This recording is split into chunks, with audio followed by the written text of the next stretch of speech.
with the recipient's retirement house surrounded by hills at the left, and the opening out from the river shore at right, signifying his freedom to move out into the world when he wanted to. Boats moored on the shore to suggest that. This type also is discussed in my 3 Alternative Histories article on meanings and functions in landscape paintings. Now finally, for this lecture, I want to talk about the best surviving example of a set of compositions that exist in a number of versions.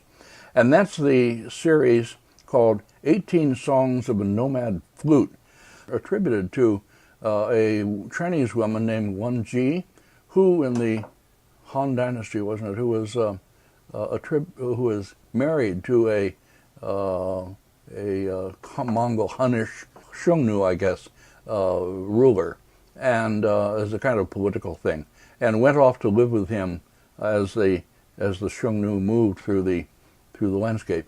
Well, paintings of this kind exist in quite a large number. The best that I know is the series in the Boston Museum of Fine Arts, not complete, but presumably, but seeming to be Southern Sung or so in date, Academy works.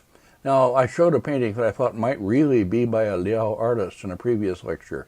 That's not what we have here. Here we have artists done by Academy masters in the Liao style. Just for whom they were done or whatever is open question.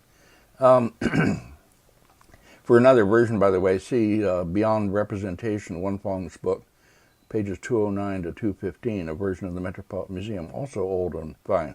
But I take this one as better. The Khitans I've talked about before called their dynasty the Liao, originally a nomadic people who settled in the regions north of China, Mongolia, Manchuria, down to the site of present Beijing, which became their southern capital.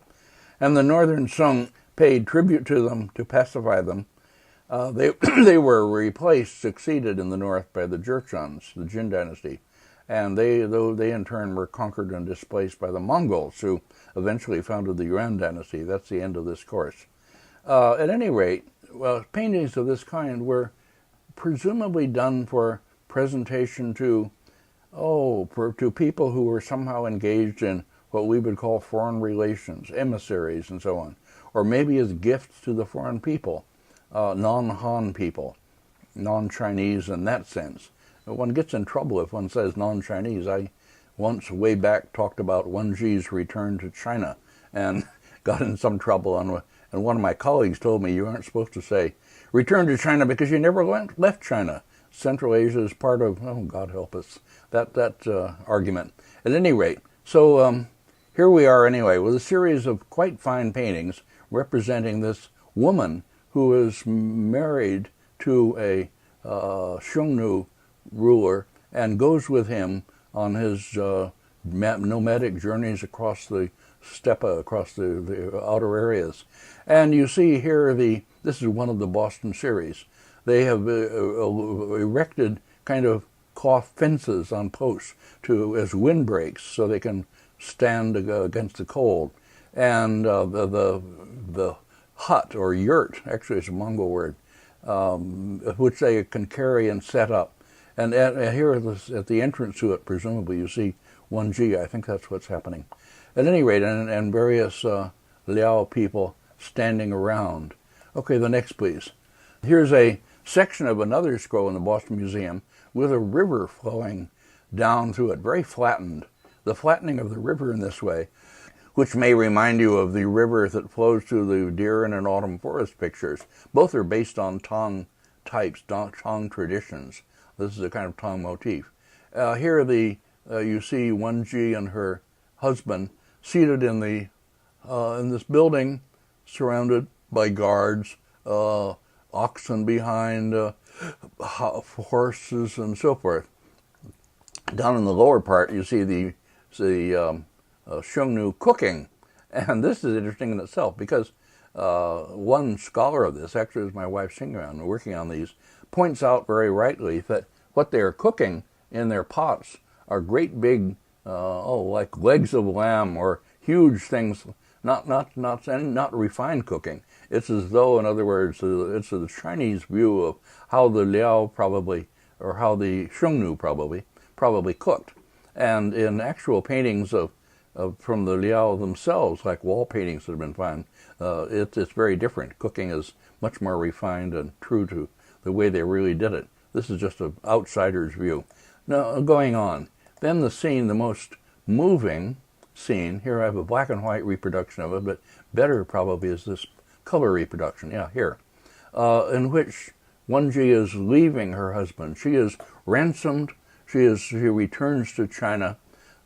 She is bought back, so to speak. And here you see she is standing with her husband and with her child. She has to leave not only the husband, but her child. She is born by him. Here in the detail on the left, you see the chariot that's going to carry her back. Behind are the Shengnu buildings and a hut and so forth. Okay. Anyway, very moving, dramatic narrative scenes, and they are done to accompany these quite wonderful poems attributed to Wenji, which have been variously translated. And then in the last scene here, this is the last scene, she returns to China, and here in the streets of Chang'an, presumably, where would it be? Yeah, anyway, outside her house, you see her chariot in the street, and all the people gathering, and all kinds of things going on. And then inside, she is presumably entering the entryway of the house. Well, it's a picture full of incident, beautifully painted, worth a lot of study, and I'm only doing it rather briefly here. All right, that's all for this part of the lecture. I'll go on in the next part to talk about, in a general way, the Southern Song Academy and the masters who worked in it.